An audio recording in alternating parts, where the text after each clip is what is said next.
Sa unang Korinto, Kapitulo 7, versikulo 33, nag-ingon si Apostol Pablo, ang lalaking minyo adunay kabalaka mahitungod sa mga butang kalibutanon kung unsaon niya pagpahimuot sa iyahang asawa. Once day nga ikaw usa ka minyo nga lalaki, doon na kay mga responsibilities ngadto sa imuhang asawa. Mubati kang kabalaka, mangutana ka sa imong kaugalingon kung makaprovide ba ka sa imong pamilya, makahatag ba kang maayong kaugmaon alang sa imong pamilya, sa imong mga anak, makahimo ba ka sa imong responsibilidad, ingon nga bana ngadto sa imong asawa.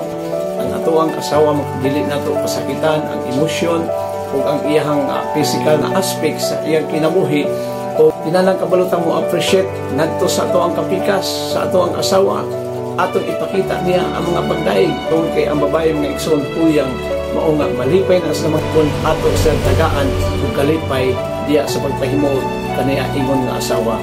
God bless.